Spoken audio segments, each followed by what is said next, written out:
Hey guys, welcome back to Sports with Mono and Mono. Thank you for joining us for our early bird special.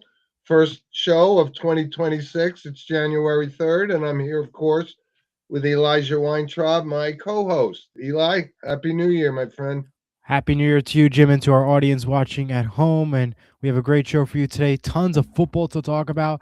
And let's just get it all started with the monologue sponsored by Coriano Trucking of Summerhill, New York. Okay, Eli. So, yes, we are winding down the NFL season. Big week. We're going to talk a lot about football, but I just wanted to, from the monologue, just say if you're a New York Jets fan, you have to be absolutely sick by the performance of your team. And I think this falls squarely on Aaron Glenn. He doesn't seem to be in control of anything. And yes, they did trade Sauce Gardner, they traded Keenan Williams, but I think that's one positive that you could take out of this because I think Gardner was overrated. Williams, I think, is a stud, but they got those draft picks back and they're going to have to do something because you can't possibly tell me you're looking to win games by starting somebody like Brady Cook, even though you have Justin Fields, who, yes, he didn't play very well, but he's better than Brady Cook. So that means you were absolutely, and we use this term, Eli, tanking. Well, they tanked. And I think that's a disgrace. And I hope the Jet fans get what those draft picks are intended to do, and they make this and they trade down to get the number one pick, and the number one pick is going to be Fernando Mendoza. I can't see it happening any other way. But what a terrible, terrible season for if you're a Jets fan. And like I said, I don't know because I think Woody Johnson is an imbecile, maybe the worst owner in football, certainly. Um, but I don't know if Aaron Glenn is going to take the fall or not take the fall, but somebody has to take the fall because they had no intentions of winning in that game against New England. I have never ever seen a team so unprepared to play a football game, and that's what we got to see. So if you're a Jets fan, now look, from a Giants fan perspective, yes, they've had a terrible, terrible season, but there is promise there. They do have, they'll get neighbors back. Um, Jackson Dart is a quarterback for the future, but the Jets right now, I don't know what their plan is, but if I'm a Jet fan, I'm selling my tickets. Well, let's start off with the Jets' perspective first. When is it going to end? It's year after year. The Jets miss the playoffs, don't go Mhm. back into the playoffs. It's just a joke of an ownership and just a joke, pretty much, is the bottom line. I mean, it's really sad. Every year you miss the playoffs. Every year you have hope, and then the hope is gone. You get Aaron Rodgers. That was supposed to be your saving hope. He gets an Achilles, and then that's the end of the Jets season. 4 minutes into your season. That's pretty much how it goes. Yeah. The ownership has been the constant problem for this New York Jets organization. I mean, look from an outside of the football perspective. They were having a competition last week with the kicking contest, with a soccer coach, if I'm not mistaken. It was supposed to be. They originally denied her from kicking the contest because she was a soccer coach.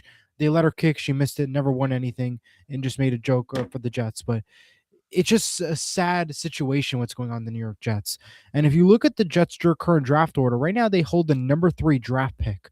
In this year's draft, the Giants hold number 2, and the Raiders hold number 1. They're likely not going to get the top draft picks, number 1, because that's likely going to go to the Raiders. Um, and even if that is the case, I hope Mendoza doesn't go down to New York because he has a big future, and I don't think the Jets is going to do anything for him. Yeah. And you look from the Giants' perspective, there is absolute promise for next year. They have a quarterback, they have neighbors back, they have pretty much everybody you can ask for on their team ready to go for next year. They're going to be strong. They're starting off fresh, and guess what? They currently hold the top to have a pick in the top 5 draft order this week, in this year's draft. Yeah, they may not need a quarterback, but they're going to get somebody good, Hmm. regardless. So that is definitely some promise to look at. And what they need is somebody maybe on the defensive side, because that's been a big struggle. And they'll likely get that with that top 5 draft pick, which is Well, very the good for the first Giants. order of business for the Giants is, I mean, Kick yes, we have some talent around it, but we don't have a head coach, and we're not going to have a general manager after this weekend. So, and a kicker. We need a kicker too. I think the Giants. well, this kid he's came in, he's done good, but yeah, They but need I a kicker. think that Yeah. the Giants, the Raiders, yes, look at the draft order, they need a quarterback. So, unless they're willing to, you know, stockpile some draft picks and move down. I don't think they would. I think they want to take Mendoza. So that's unfortunate but the Giants have an opportunity. They could move down. The Jets want to move up, but there is no marquee quarterback, outside of Mendoza. I don't know if No. Dante Moore is coming out from Mendoza is Oregon. pretty much the only star quarterback, and that's just the Yeah. bottom line. And Yep. I just hope that he doesn't go and become a New York Jets quarterback. And not to be rude, to all the Jets fans and everything, but it's just the Yeah. truth. I don't see that the Jets is going to help build him up to the NFL standards and have potential. I mean, I see more with the Raiders, and at least he'll play tougher opponents and get his name out there. Like he'll be playing the Kansas City Chiefs, the Denver Broncos, the Chargers, if he is with the Raiders, and if that is the number one pick. Yep. There is hope for him with the Raiders. The Jets, I don't see much hope just because the management and organization doesn't want to do anything about it. Yeah, I hate to use the old cliche, but the New York Jets are where careers go to To die, end, pretty much. right? So, That's the all bottom line. right, We have a Eli, couple comments I want to get to. yeah, Eric says, Happy New Year. I'm getting all my great sports picks in 2026 from Sports with Mono and Mono. Eric, good morning and Happy New Year to you. you too, Eric. Happy New Uh, Year, my friend. Thank you. Brandon says, Happy New Year to all. Monologue is once again on point. And William, good morning, fellas. Good morning, guys. Thank you all for tuning in. Happy New Year to you all. Yep. Good morning, everybody, and thanks for joining us for our early bird special. And Eli, let's start off with college football because we're Yes. down to the Final Four, and I will, full disclosure, have to take my medicine. I got texted from Brendan during the Miami game, and Ohio State they didn't execute. And No. I don't know that Miami is that much of a better football team. Ohio State came around in the second half, but it was too little, too late.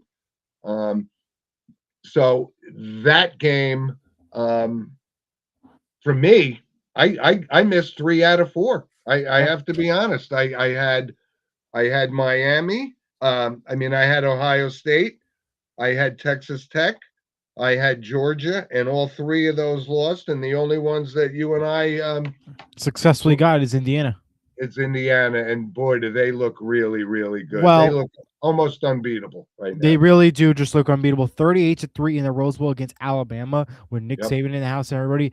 That was an unbelievable performance by Indiana. They look like the best favorites. They look like they are the absolute champs of this whole thing, but we'll see what happens next week. I really hope they do win it.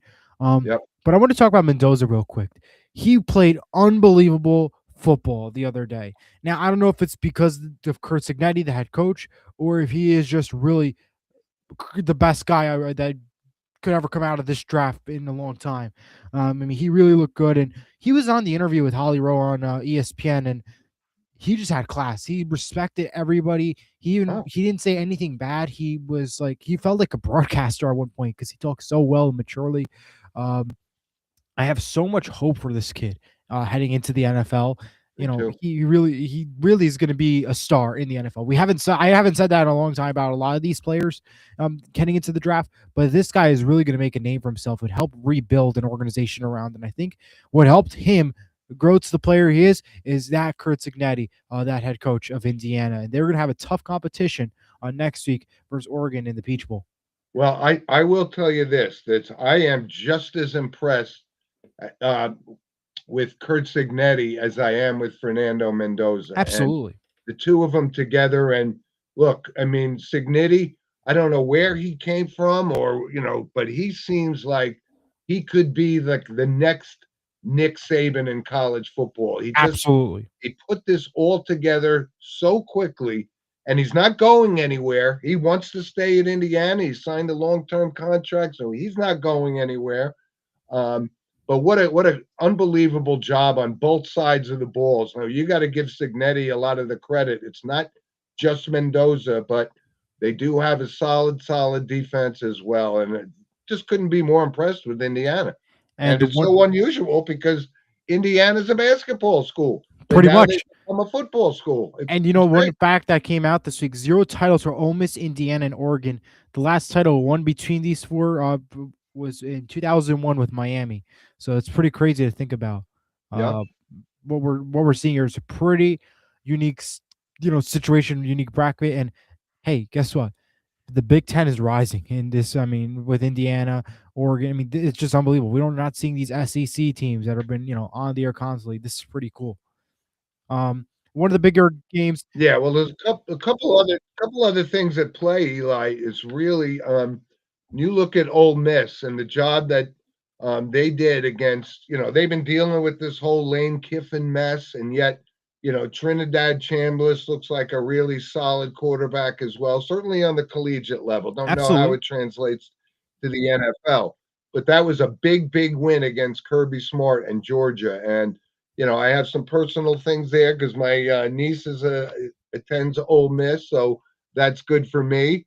And maybe I let my disdain for the University of Miami cloud my judgment against Ohio State.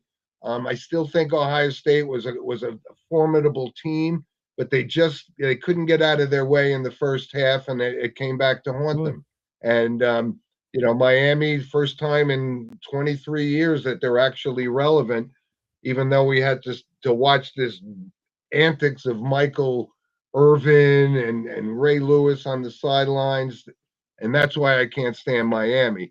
But you got to give credit to Ole Miss Yeah, too, absolutely really. do. What a big win for them against Georgia, 39-34. I mean, Oregon annihilated at Texas Tech 23-0. Miami, big win against Ohio State 24-14. Ohio pretty much wasn't in it at all. We are in for a very tough semifinals games. These both are tough games. We've been talking about it earlier in the show during our pre-show meeting. Um, and we were just saying that these are tough games, tough to pick. We know our favorites, we know who's the best, but it's going to be tough to pick. Indiana is on the roll for this game against Oregon, according to Hmm. William. So he is going to be picking Indiana despite it being a tough game. Yep, that's no reach there. But I will say this too: the other game that I completely um, was just blown away by how poorly they Yeah. played was Texas Tech. I thought their defense was good enough to keep them in the game. They were Nope. never in the game. I don't know how they got this far. I completely misread that one, But can so we I'm just taking talk that about one on the how like chin. these people how these teams are seeded if we think about it though? Ohio State was the number 2 Yeah. seed. They only put up 14 points against a number 10 school, Miami. And then you look at Texas Tech, ranked number 4, and they lost and put up 0 points, 23 nothing the final. Are we doing what is going on with the Mhm. format? Are how are we choosing who gets these buys and not? And are we doing this the correct way? Because if you think about it though, we saw a very disappointment between Ohio State and Texas Tech. Don't get me wrong. You look at Alabama. They had a really good game previously. Not great for the next game versus Indiana. Well, you can also take a look at this Alabama situation. And again, last week when they beat Oklahoma, everyone was saying Kalen DeBoer's job is secure, and now they get absolutely embarrassed by Indiana, and now they're calling for his head. So this opens up the possibility: is the heat so intense that Alabama has to make a change? I think it's a little bit early. I think this is only his second year with Alabama, but it's the fan base that drives those decisions, and don't be surprised. I know this, if Alabama coming off this embarrassing loss makes that change and they bring in Dabo Sweeney to Mm, replace him. I just want to put that it's not out of the realm of possibility, even though Dabo continuously says, and I believe him a little bit more than I do Lane Kiffin, that he's going to stay there. But the opportunity to coach Alabama, he's already been successful at Clemson, but maybe that time has run out, and we'll Before see. we get to our picks Interesting and stuff, thing. we have Brandon calling in. I'm gonna bring him on. Brandon, good morning. Can you hear us? Oh, hold on 1 second. All right, can you hear us now? Yes, I can. Good morning. Can you hear me? Good morning. Yes. Happy Morning, New Year, Brendan. everybody. Happy New Year. Great start to the You said show. good. Great way to start off the day. I just wanted to bring up a couple of points. Number one, Eli, I just want to piggyback. There could not be a more impressive young man than Fernando Mendoza. Just listening to him, he is so You articulate. bet. He was a two-star recruit out of a prestigious private school in Miami. Went to Cal Berkeley, finished in 3 years, and is a I don't think people are recognizing that he is a graduate transfer from Cal Berkeley. He has a degree in business from Cal, Yep. and then went to Indiana to solidify his NFL plans. Listening to him at 22 years old, I feel like I don't want to get too far ahead of ourselves here, but like, is he the next great broadcaster? I mean, he is just so Mm, articulate and so interesting to listen to. His vocabulary is superb. He's just a his gestures. He just understands it. He totally gets it, and I am Very impressive young man, really Brendan. excited to Very. watch his career take off. The other thing I wanted to bring up, guys, is I think we've seen a switch in semi-pro. I mean, I'm sorry, college football, where we are now loading up the NIL money on the defensive line. The teams that you see here, Oregon, Miami, Indiana. Indiana's a little bit different, but you are seeing teams build up their front seven, and I think we've seen a shift from the fun and gun days of spread them out and let's see if we can score 40 points to I think that we're going to be seeing a lot of games that are like 20-17 or so, just because the pass rush is just too much for some of these kids to take on. Now it could be different as we get into the finals with either Dante Moore or Fernando Mendoza. Both are mobile. But I just want to. I understand the disdain for Miami, but I really like their front seven on defense. They looked relentless against Ohio State, and I know William and I had Miami, and I think we were right that they were a little scared to take on Miami's defensive ends. Ruben Bain is just a terrific player. With that Yeah. said, I'll just hang up and enjoy the rest of the show. appreciate it as always. Thank you, Thank you. Brendan.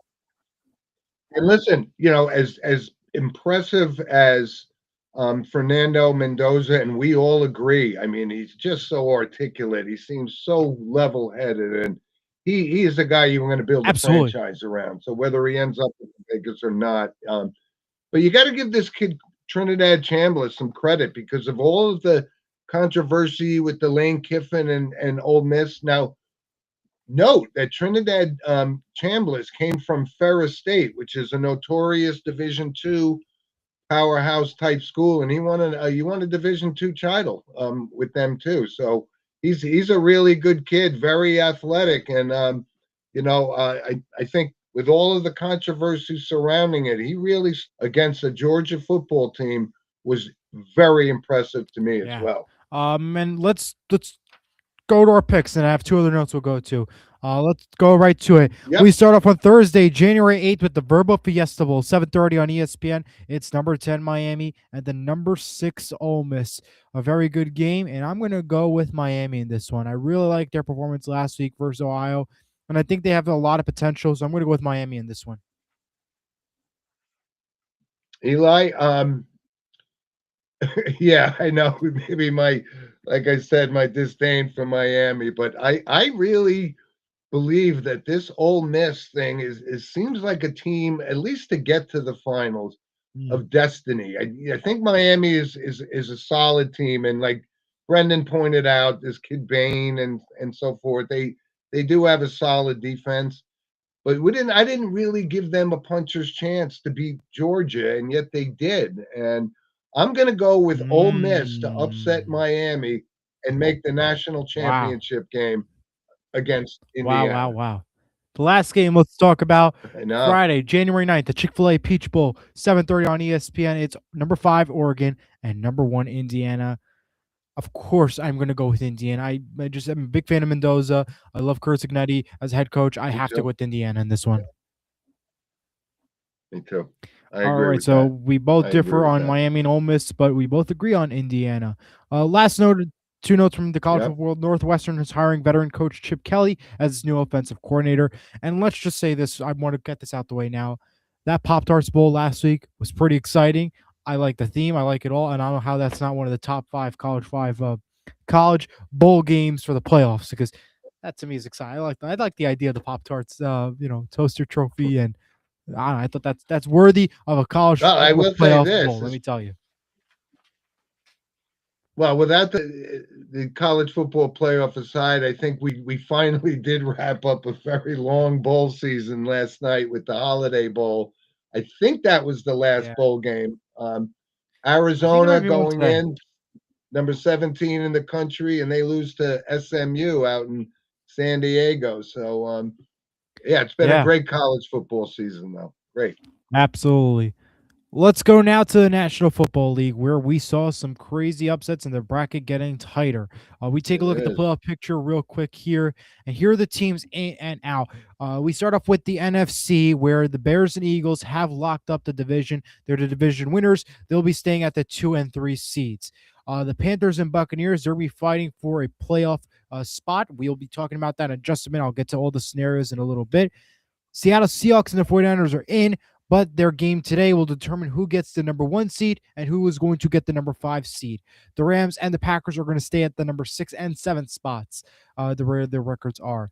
We go to the AFC, where the Broncos and the Patriots have secured the division. However, they're going to be fighting to see who is going to be the number 1 seed. The Jaguars, they are in the playoffs along with the Texans, but a loss and a Texans win can have the Texans win the division. So I'll have to watch Yeah. out to see what happens there. The Steelers, Ravens will battle it out. The Chargers and the Bills have also clinched a playoff spot, but they could easily move up with the Texans based off how their games go. Let's go ahead and talk about the scenarios about how this goes for these teams that are trying to look for the playoffs and how it works. For the AFC, Denver will get the number 1 seed with a win, a tie, and a loss or tie by New England, and a loss or by New England and a loss or tie by Jacksonville. One of those 3 are possible. New England gets the number 1 seed with a win or a tie and a loss or tie by Denver. Jacksonville will get the number 1 seed if the Patriots and the Broncos both lose and the Jaguars get a win. They win the AFC South, however, with a win or tie or a Houston loss or tie. So also possible there. Mhm. The Houston Texans can win the division with a win and a Jacksonville loss. The winner of the Ravens Steelers will get the division and goes to playoffs. The other one is out. For the NFC, the winner of Seattle San Francisco gets the number 1 seed. The other one will get the 5 seed. Panthers and Bucks. Here's the interesting situation here. A Panthers winner tie automatically gets them to the playoffs. A Falcons loss, Panthers automatically go to the playoffs. It's just as simple as that. And that's just simple as that. Falcons win, Panthers go to the playoffs. I want to clarify that. The Yeah. Buccaneers, even if they win today, they still got to wait on tomorrow's game with Atlanta. That is Right. the sad part. They have to hope for a Falcons loss. That's just the Yeah. bottom line. The Panthers either need a win today or a Falcons win tomorrow. One or the other has to happen for the Panthers. But Mhm. very interesting playoff situation. What are your thoughts overall? Well, listen, I mean, we're talking about the couple scenarios, like you pointed out, Eli. Tampa, they have to win, and they have to wait for Atlanta. That's the scenario. Carolina, they win, they're in. Period. But what a terrible division. I mean, they're at best going to be, barely over 500. Right. So I mean, but then you look at and you'll go over the AFC thing in a minute. But the teams, you and I talked about this before the show. Like the Rams look like the class of the NFC, and then they play a lousy game last week. I know. So the scenarios are wide open. But your Seattle Seahawks, if they pull off this win against San Francisco. They're going to get the number 1 seed in the NFC, and they look like a really formidable team. You're absolutely I right. told you, I'm not completely sold on the Chicago Bears. But we all are seem to be dismissing the Philadelphia Eagles. They do what they have to do. They are the defending champs. So the NFC is really wide open, The Eli. NFC is really tough, and that is the bottom line. Seattle 49ers, that's going to determine who is the best team in the NFC and who is also going to be maybe the first round exit.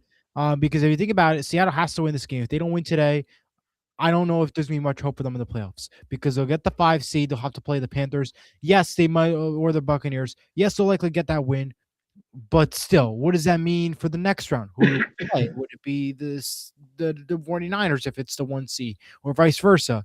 You know, it is a tough, it has to be a big game today. Has to be a win for Seattle. If not, it's going to be tough for them. Yep. And as you mentioned, it's wide open. I mean, I don't know if I'm sold on the Bears, but the Eagles, I think they'll be okay.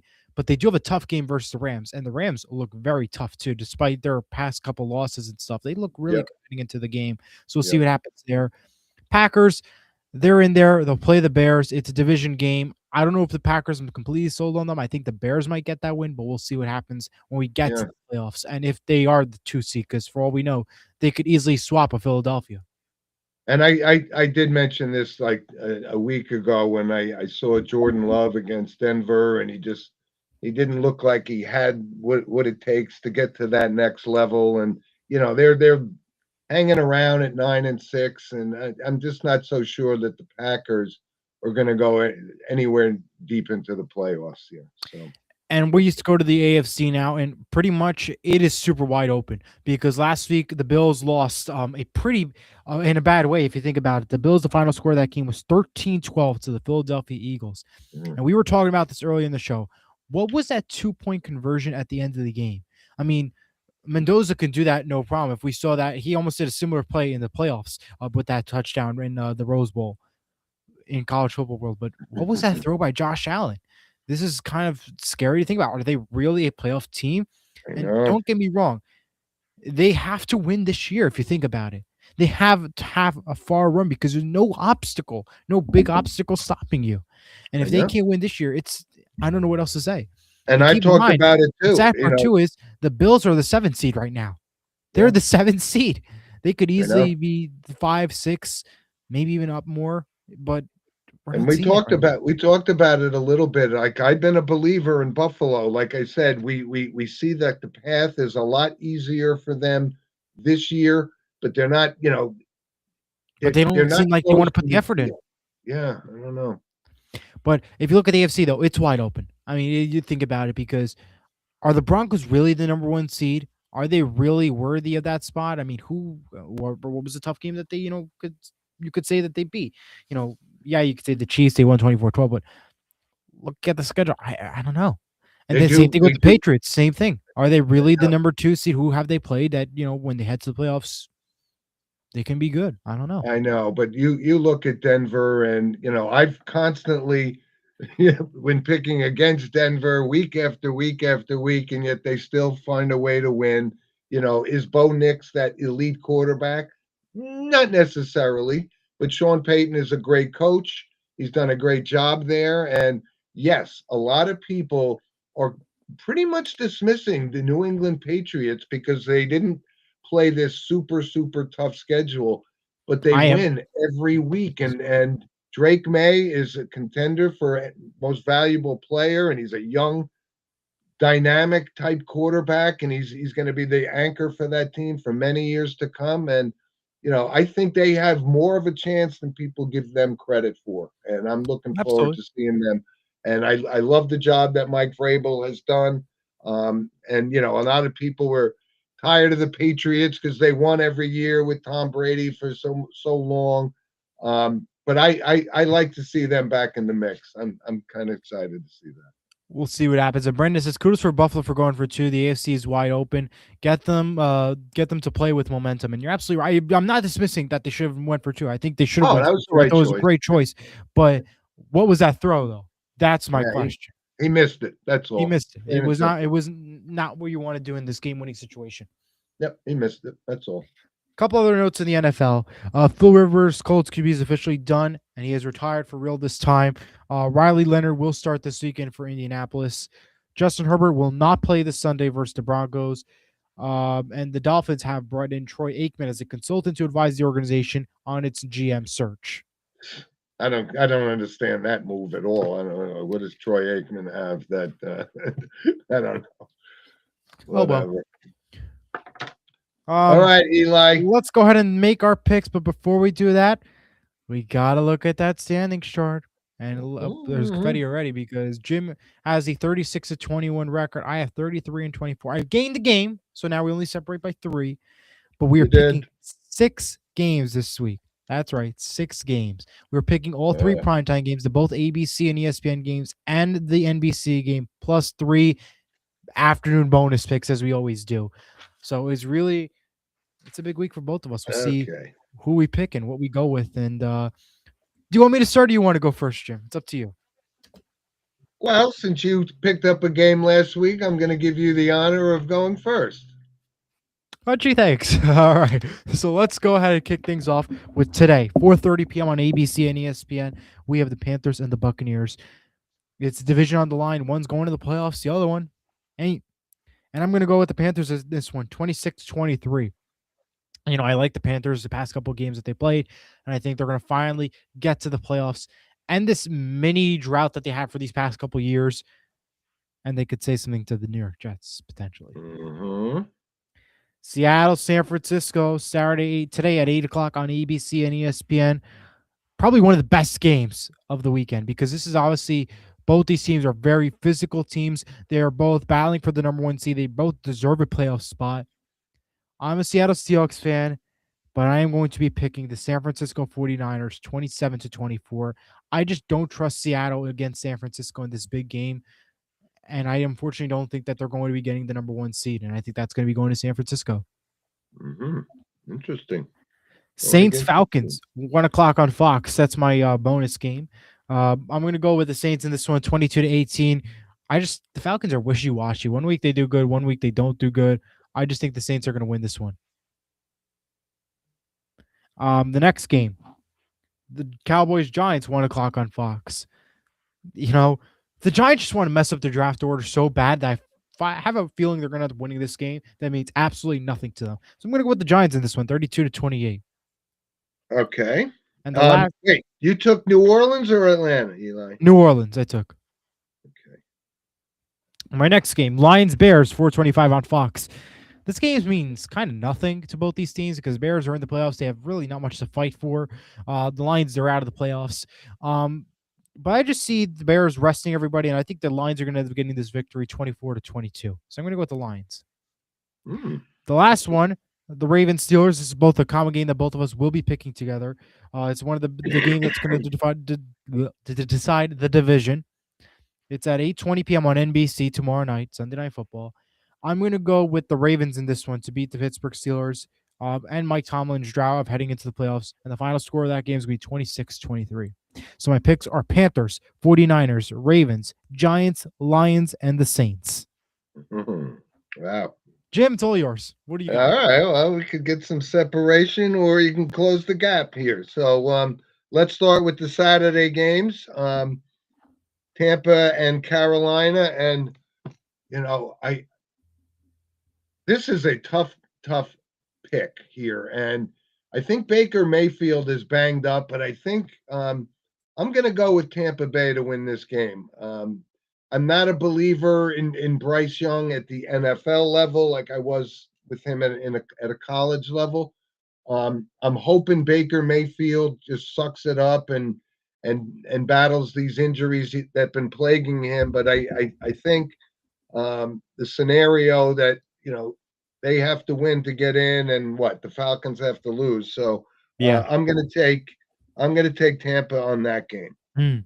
The other Saturday game, Seattle, San Francisco, and I know Brock Purdy's been playing great and San Francisco, but maybe I'm more of a believer in your Seattle Seahawks than you are. So I know it's a road game, but I'm gonna take Seattle to win that game against San Francisco. So we're going to have some sort of separation here. Regardless. Wow.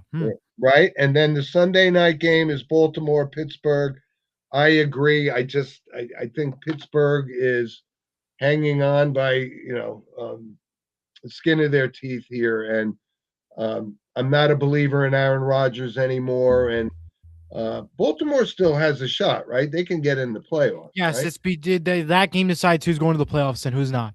Yeah, I'm going to take Baltimore on that. I agree with you there, Eli. So, and then, so my regular picks for the week is Dallas at Giants. And um, listen, I don't know what's going on, in Dallas. They let Trayvon Diggs let him go. But if they're going to start Dak Prescott, I still think the dominance over the Giants is going to continue. So I'm going to take Dallas to beat Giants in the Okay. Meadowlands this week. And the other game, and you're right, it's kind of a garbage game, Indianapolis versus Houston. Yeah, the Philip Rivers experiment is over. That season has just completely fallen apart for Indianapolis.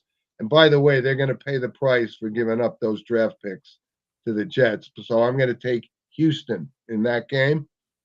And then this one's an interesting game. It's Denver. The Chargers are at Denver. And again, this seems like the Bills, Denver seems like they have 20 home games a season. It's crazy. But I'm going to take the Chargers to pull the upset against Denver this week. Ooh. I know. Wow. Even And now without that Justin Herbert, too. I know. Who's the backup there? I don't know who the Ooh, I backup don't even is. know. Yeah. Let me Google that for you. I'm going to take them anyway. So there's going to be some separation, Eli. We're getting down I to the know wire. it's crazy. Yeah. Trey Lance. It looks like Oh my goodness. Wow. that's a you pick. You locked it in. Sorry. I did. I'm good. I don't waver here. All right, we're good. All right. Well, we're gonna see some separation. Hopefully, I can win. The series between us. I'm really hoping for some good luck here. As always, good luck as always, and we'll see what happens. We will. Let's go ahead and go to some random points. I think. All right, just a couple of quick things before we do that. College basketball is underway, so the reason we're doing our early show is I'm going to the St. John's Providence game in Madison Square Garden today. But right now, you look at the top 4 teams: Arizona, Michigan, Iowa State, very big surprise there, and UConn. But out of those 4 teams right now, you got to say Michigan is the most impressive because they even beat ranked teams by 30 points. So long season, but we're getting into conference play, so I just wanted to bring that up. And one other interesting thing, and it was a big topic, Eli, in college basketball, that this guy James Nagy, who was he's going to Baylor. He was from Spain, played international, but he was also the 31st draft pick in the NBA. Never really played in the NBA.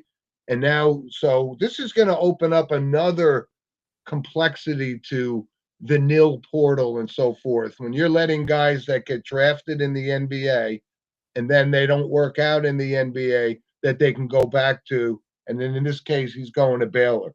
So when guys like Calipari and all these other guys that are notorious for bending the rules are upset about this, I think there's a lot more to come with this.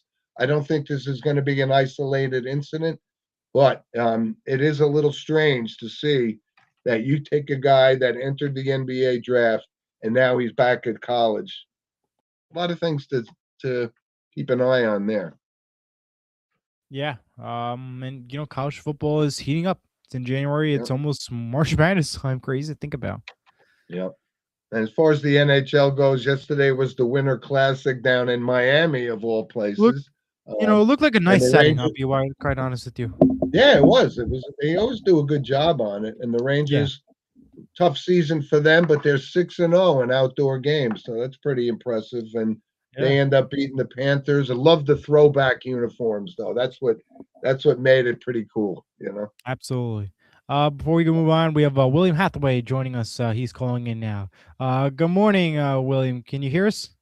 Yeah, can you see me? Now I can. Oh yeah. Hey Jim, how you doing, man? How How's you everything? doing, Happy William? New Year to you. So you were Happy bringing New a Year to point you about too. you were bringing the kid. You were bringing about the issue in Baylor University. I think kids in college right now, that with the NIL and all that other stuff is going on. I don't think they should be coming back to college back to play Agreed. college basketball. I agree. There should be a limitations on that. I mean, it could be a disadvantage to a team. It could be an advantage to a team. But I don't agree with this situation because I think it's not right for like during COVID they had a 5 year, I think 5 year extension. If during COVID, if that's the case, but during COVID, I think there was some type of stipulation where in reference to the NCAA about kids playing their 5th year in college and all. But I don't feel that this situation should be granted to any athlete because it could be a disadvantage either to a bigger school or to a smaller school. You know, Yeah. and that's my opinion. And also, you were talking about the college basketball going to conference play. Well, Seton Hall over in South Orange, they have proven this year to be a good team because they've beaten not only one team, not only two teams on the road. They beaten Providence and they beat Marquette, and it's like it's like a good season for them right now. You As far bet. as St. John's is playing Providence today. Any game in the Big East is crucial to a point where it can go either way. You know what I mean? Look at the Yep. situation with what right now UConn. Top teams like that on the Big East level need to come down to a level. You know what I mean? As far Mhm. as it could go Absolutely. any way. I'm saying like Seton Hall is playing tomorrow at Creighton. I mean at the Prudential Center. That game could be a good game. For Seton Hall because you know why, Eli? Because Seton Hall has a good record at home and they had the crowd for them. So Absolutely. like Seton Hall when they go on the road, it's like tough because they don't have the crowd presence there.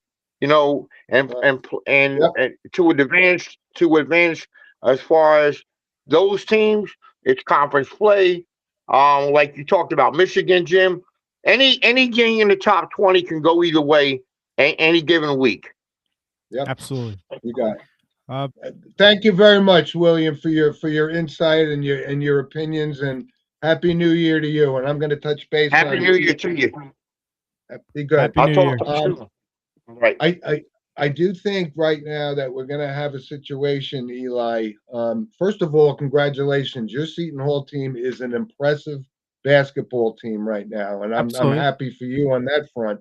Um, and yeah, the Big East is always going to be the Big East, and it's awesome. That's But for I'm sure. afraid that the barn door, the old scenario that the barn door is already open on this, letting NBA draft picks go back into play college I don't basketball. like that I either, don't but yeah, I don't think we've seen the end of this. I think this is going to be a bad precedent that was set, and at some point they're going to have to either address it or allow it to continue. So I don't know which way, but right now, if they let this kid do it, the next guy, up is going to say, why can't I do it? So I think we absolutely. got a dilemma on it. But, all right, take us For down sure. to some random points, Eli. Random points. That's sponsored by the way, by Lynch Toyota of Manchester, Connecticut. Let's start off with this. A big congratulations to ESPN Sean McDonough as he was named the 2025 National Sportscaster of the Year. Well-deserved honor. He's done every sport you could possibly think of for ESPN. Absolutely well-deserved honor for him. The Who was Marlins have that? acquired Sean McDonough. Oh, okay. Yeah, I like him too. Yeah. The Marlins have acquired Astoria Ruiz in exchange for Adriano Marrero, who is heading to the Dodgers now. ABC announced that Conan O'Brien will return to host the Oscars in March of 2026. The NFL has once again stolen Christmas from the NBA despite Netflix and Prime Video getting bad games. Netflix saw 19 million views in the early window, 27.5 million in the late window, and Prime saw 21.1 million views. The NBA and ABC averaged around 6 million views, with the highest game being Spurs Thunder. that is pretty crazy to think about how the NFL just stole the NBA right from it. I mean, it's crazy. Yeah, I It know really is. Silver's not happy about that. Absolutely. I mean, they just have to, I think, postpone the season, if you ask me, till after football and start in February and in about early August. That's what I think the NBA should do. But that's just me. Hmm, Yeah, just get the NFL out the way, because yeah. then, yeah, you know how it is. Um, my favorite story of the week, however, was last week. 104-year-old World War II veteran Dominic Cridelli played the national anthem on the saxophone ahead of the Rangers Islanders game at UBS Arena. It was unbelievable to see. The internet was going crazy. That's the stories I want to talk about in here, and I'm very happy that happened. And congrats to the Islanders on making that happen. You bet. That was really an awesome thing because we always talk about our World War II Absolutely. veterans and hold them in such high esteem, and rightfully so. That was unbelievable. It really was. I'm It glad you really brought was. that up. I'm glad you brought that up. That's all I got for now. So it's all you, Jim. All right, I got a couple random points here, and we've kind of touched on it again, but now the NFL Hall of Fame, they're coming up for votes, and I just want to reiterate that I see a couple of surefire locks should be Drew Brees, Larry Fitzgerald, Jason Witten, and unbelievable for me to even say, but the guy made such an impact in so many scenarios. But Adam Vinatieri, if you have Jan Stenerud in as a kicker, then Adam Vinatieri, even though he tailed off at the end of his career, but the clutch kicks that this guy made time and time and time again, I think he's a Hall of Famer. And Yeah, a I couple agree. guys on the fence here again, Frank Gore and Eli Manning. I say, I don't see them getting in right now. I mean, although they will put Eli Manning in there, I don't know if there's another pair of brothers that are in the NFL Hall of Fame, but we will have some down the road when TJ Watt and his brother, will certainly be in the Hall of Fame. But anyway, here's an interesting thing. Finally, maybe the worst sports contract ever given in the history across all major sports, the Anthony Rendon signing by the California Angels or Anaheim Angels, whatever you want to call them. This guy played in a fraction of games when he got that big contract, and they had to buy him out with the remaining $38 million. And this guy didn't earn one single dime of that. So if you don't think that's the worst contract in sports, tell me which is, because it's going to be tough to top. Juan Soto. The U.S. Yeah. Well, Yeah. but the guy does play and he does produce. As absurd as the number is, Anthony Rendon didn't do anything. That's true, but can we talk about literally. the number wasted? 700 million. Let's start with that. $700 million to do nothing. No playoff ticket. Wasn't a big name. Not no Shohei Ohtani performance level.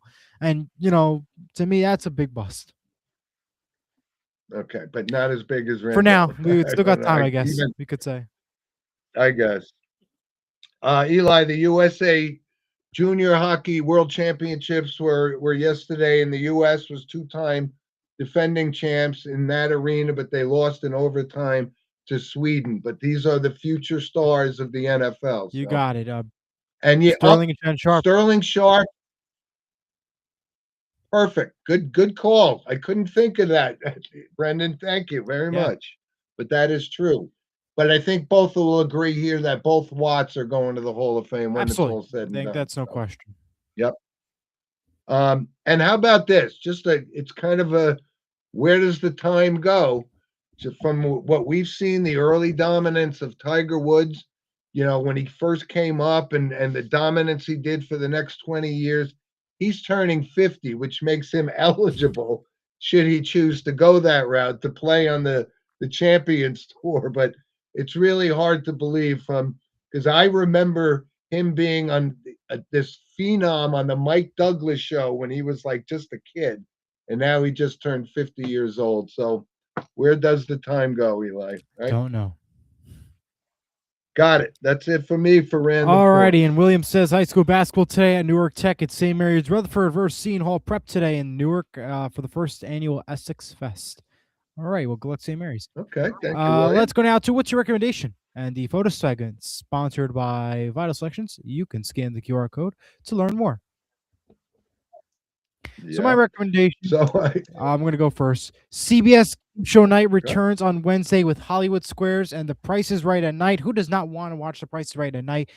That's on my list to do this week. I want to watch it. I know Jim's watching. He raised his hand. He's ready to go to watch The Price is Right at Night. And the return of NBC's The Wall on Monday at 8 on NBC at 9 p.m. So exciting shows to watch. And hey, there's no college football, so I mean, you got to watch The Price is Right, right? yeah, Price is always right. fair enough. All right, so I have a recommendation, and last week my recommendation was based on our show. One of our loyal listeners, Andrew, took that recommendation and watched Clear History, the Larry David movie. Yep. But this one it's a show that I grew up watching, the old Johnny Carson show. And you know, when Of you course. talk about the Conans and the Kimmels and the all that. Fallows, you know, it was Johnny Carson who was the first. And on Antenna TV at night at 11 p.m., if you're up, but the old Johnny Carson reruns are on, and it's timeless. It's so funny, and I can't get That's enough TV, of it. folks. Yeah, it's really good. It's great television. Absolutely. And I forgot one more note. I'm on the air for WSU, the radio station, this Wednesday and Friday from 10 to 1 p.m. On 89.5 FM WSOU or on the iHeartRadio app or website. You can listen to me from 10 to 1. And if you have a song recommendation, chat along on the chats on the radio. But yeah, I'll be on 10 to 1 this Wednesday and Friday, WSOU. Very good. Cool. All right, let's go to some photos. Yeah, I got a couple photos here. That's me and my daughter Danielle at Christmas time, and like I said, she's awesome, and we just had a wonderful day. But her and I have this picture together, and I'll treasure it forever. And I see in the background you were watching the Netflix football game, so you're one of the we people were. that. Yeah, you're right. There's no NBA behind me. It's the NFL. You're right. And listen. I know people make big snowman. This is my little one. It looks more like an albino weasel or something, but that was my we had some snow last week, and that was my attempt at a snowman, but it's gone now. Good attempt. All right. Unfortunately, we do have some notable passings this week. I'll let you go ahead and start it off. All right, I got a couple here, and one of them, you know, is certainly more in my generation as growing up. But Bridget Bardot was like a real, very beautiful actress in her day in the late 50s, early 60s, and she was 91 years old. But if you've seen a picture of her, you can understand how she made it in Hollywood. She was really a beautiful woman, and I know we've talked about the show The Wire before. Yep. But Isaiah Whitlock has passed away. He was 71. He played State Senator Clay Davis on that show. Very well done character on that show, and he's done some other work. He was 71 years old, Eli. The other two I have is different stroke star Melanie Watson has passed away at the age of 57. And the last one is the New York City Metro Cards. 1994 was first debuted and officially has gone away. Now it's all the Omni. You have to pay through your phone or the credit card. You know, it's sad because I loved going to get those Metro Cards, swiping it. And, you know, I think I might have a few left upstairs. I got to double check. But an iconic New York moment and for a long time. It replaced the iconic tokens, then became the Metro Card, those famous yellow cards, and now it's no more. Yeah, that's pretty good. That's a good notable passing, Eli. Well done. It really is, because if you think about it, I mean, everybody used the Metro Card. Everybody had one. I don't know if you probably still have one or not, but I mean, it's iconic. I think the Metro Card started in 1994. 1994. Yeah. Okay. End of an era. Tragedy, that's for sure. Well, by the way, bringing up the Metro Card, just be prepared to reach more into your wallet again, because everything's going up. Everything's going up on Man, what else is this- new? yeah, but again, they keep doing it over and over and over again. And you That's know, all on the politics, but garden, we don't get into that. right, the bridges, tunnels, everything's going up. Garden State Yeah, Park, great. Congratulations. That's on leadership and politics. We don't get into that, unfortunately. But yep. yep. All right. Well, we had a great show today. We thank you all for tuning in. We hope you have a great and healthy and happy and safe new year. And we'll be back at Yeah. our normal time slot at 10 o'clock next week for more sports with Mono and Mono. Yes, and of course, always feel free to reach out to us at our email at sportswithmonoandmono@gmail.com. And yes, this was a good early bird special for us, but we will be back next week. And we do wish everybody a very happy new year. And thank you all for participating in our show. And shout out to Tom Pugh, who's a Indiana graduate, and he's very excited about the Hoosiers, and Derek Krug Absolutely. as well. And thanks for the support for everybody, the Frankie Pisanis as well, Brendan, and it just means a lot to us that you watch our show. And we'll see you guys next week, 10 a.m. Have a great day, everyone. Bye.